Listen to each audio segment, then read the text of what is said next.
What's up, guys? It's your boy Blasphemous HD, and you know what really pisses me off is when I look on TV and see all of these television shows and these rap music videos glorifying the hood like it's a pleasurable freaking place to be. You see it all the time. Motherfuckers in their music videos sitting next to expensive cars with big rims on them, covered in bad bitches, holding tons and stacks and bands full of freaking cash. I would hate to think that anyone, let alone some of my viewers or subscribers, would want to live in the hood or go around these areas thinking that it's just a really interesting place to be and it's freaking awesome and this is how it really is in those type of areas. One thing I try to do on my channel is I try to keep it real with y'all in a way as to where y'all don't relive any of the stupid shit that I've done. And with that being said, I tend to scour the internet listening to other people's hood stories as well, because I've always tried to learn from other people's mistakes. Like, that's a very, very valuable thing to me if you're smart enough to actually take the lesson, because you can bypass a lot of fuck shit in life by listening to other people fuck up. So with that being said, on my last BHD Storytime, I was like, yo, if I hit 5,000 likes, then I'll make sure to have one out next week. Well, unfortunately, we didn't hit it, so if this video hits 5,000 likes before next week or next Sunday, then I will have another BHD Storytime out for you guys then. I really hope that you guys will take a lesson away from this one, because this one really freaking sucks. Now, I used to date this girl. We're gonna say her name was Shani. Right? Now, when I dated this girl, I used to live at her house. If you guys watch all my story times, this is the girl where I was living at her house and I was playing poker online like 8 hours a day while she went to go work at Bellagio, where I used to work at. So if it wasn't for her, I might not have been playing poker professionally. And of course, poker money is what allowed me to go and get the equipment that I needed to do YouTube. So in a sense, I might not be doing YouTube if it wasn't for Shani. Shani was super duper cool, man. She used to live in bad areas, but she was a real nice girl. Now, her brother, we're gonna say his name was Cliff, right? Now, Cliff he was a kind of a hood dude, but he was just a hilariously positive guy. But he grew up in those areas. He used to get into a ton of fights. He'd been shot at. Just a lot of crazy crap has happened to this dude. But he's one of the most positively hilarious guys you'll ever run around. Like, very few things have a negative impact on this dude. I guess when you come from that type of lifestyle, everything is peaches and cream after you make it out of those type of areas. So Cliff had a girlfriend that he had a kid with and another kid on the way with, and her name, we're gonna say her name was Jessica. I tend to use Jessica a lot, but yeah, we're gonna say her name was Jessica. Now, Jessica was real cool. She was a real nice girl. She was Puerto Rican and half black, and the chick was bad. Like, she was real bad. They lived together, and because they moved into the same apartment complex, so we used to always go over to their apartment and kick it with them, and we used to always hang out with them. I forgot how it all came up, but Cliff was telling me about his best friend. After a while of them, kind of beating around the bush and not really wanting to tell me the story, the girl I was dating kind of let him know that it was okay to let me know what happened. And you could tell Cliff's girlfriend really didn't want to tell the story, and it really bothered her. But after a while, she opened up and she told me what happened. Well, apparently she was dating this guy, and he was a street dude. He was a quote-unquote thug. He didn't have a job. He used to do illegal things in order to get money. And one of the biggest things that him and all of his clique used to do, because he had a clique about a good 10, 15 dudes that he always kicked it with, and they all did illegal stuff to get money. They sold drugs and identity theft.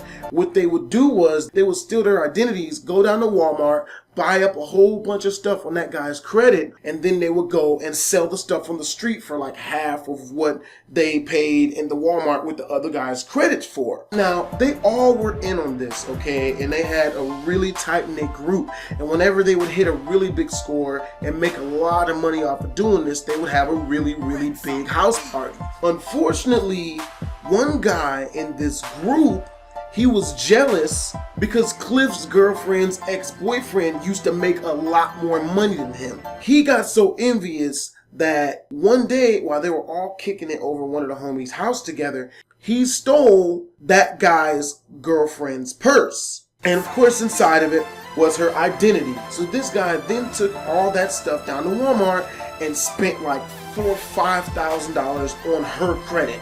Right, just completely ran her credit into the ground. Of course, since they're all in the same clique and everyone talks amongst themselves, Cliff's girlfriend's ex-boyfriend's, one of his friends, let him know that that guy had did that shit. So the guy went up to the dude who had stole his girlfriend's identity and was like, yo, man, you know what I mean? I know what you did. You know, one of the rules of this whole thing was we don't do that type of thing to any of our family members or anyone that knows us. You know, I'm gonna need you to run all the money that you got from stealing my girl's identity and give that back to me so we can fix her credit, man, because that's not cool. You know, and of course, the dude, you know, he was like, nah, man, you know, screw that. You know, fuck that shit, man. Nah, man. Nah, dude, it ain't even, nah, man, I ain't even gonna do that. So, him and that guy ended up having beef. Now, they're supposed to be best friends. They've known each other for years and years and years, 5-6 years. They all have the same friend group and everything. So then fast forward like 3 weeks later, right? The guy had given the guy who stole his girlfriend's identity like a month to come up with the money. And the guy still had shown no signs of ever trying to give them their money back so that the girl could fix her credit. So her boyfriend again approaches the guy and is like, yo, man, like, look, dude, you need to fix this because this shit ain't cool, man. We don't do that around here. You know, we're all supposed to be tight-knit. We're all best friends. And the dude got real mad because he keeps bringing it up. That's the thing about ignorant thug jackasses. They don't like when you bring up the fuck shit that they do. Like, they'll get fighting mad, shooting mad at you, telling them about their selves when they do fuck shit. So what happened was, like, everyone had just hit this big score, so they had another really big house party. So they're at the house party, and of course it's been a month and a half since the guy stole his girlfriend's credit, so he approached them again at the party. He's like, look, dude, either you give me my girl my shit, or it's a fucking problem. And he starts talking real loud about the fucked up shit that the dude did. Dude didn't like the fact that he was telling everybody at the party that he had stolen his homeboy's girlfriend's identity. It made everybody else around there not really fuck with him like that. Like, dude, that's foul. Like, I can't even trust you, bro. Like, how you gonna do some shit like that to one of your own homeboys? So that shit pissed him the fuck off. Well, I don't know the details of the exact argument that was had, but apparently it got close to becoming physical because, of course, when you get into that type of conversation with a hood dude, you know, he wants to fight you for telling people about the fuck shit that he's done. Cliff's girlfriend told me that she received a call from her then boyfriend, ex-boyfriend by then, of course, but her then boyfriend, and he sounds super panicked and he sounded out of breath because he was obviously running. And he was like, yo, baby, you know, I love you and I'm gonna meet you at the house, okay? I'm gonna meet you at the house. I'm on my way. I love you. I'm on my way. I'll see you when I get there. Cliff's girlfriend told me, because I forgot what damn name I used, fucking Jessica or whatever the fuck. I wish I could just use real people's names. I keep forgetting the fake ones. So yeah, Cliff's girlfriend told me that she sensed that there was something wrong when he was telling her that. His voice was too panicked and too out of breath, and there was something fucking wrong. So she runs out of her apartment because the house that they were having a party at was pretty close to where they actually lived at. So she runs out of her apartment and starts running down the street to look for him, and the entire time calling him frantically on the phone, you know, trying to get a hold of him.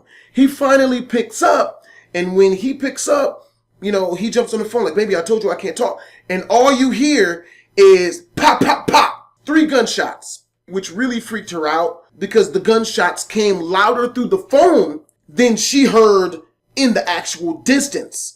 Because she was so close to where he was, she heard it out loud and through the phone. And like, that was it for the phone. Like, no more talking. She's screaming over the phone, babe, babe, babe. And he's not saying anything. So she continues running down the street. She finally finds him laying in the middle of the street, 4 gunshots in him. Apparently, the dude had shot him 1 time already. That's why he was running, and he sounded really panicked over the phone. And then ran up on him and finished the job while he was trying to run back to his girlfriend's apartment, call the ambulance or get driven to the hospital or whatever he was going to do by that guy, his best friend. And the most traumatic part of this entire situation is the guy bled out and died in her arms. I can't imagine what that would do to somebody. I've never had that happen to me. I cannot imagine what type of trauma would come with that. But after that, luckily enough, the guy got caught and, sentenced to, I think, maybe like 20, 25 years or 30 years or something in prison.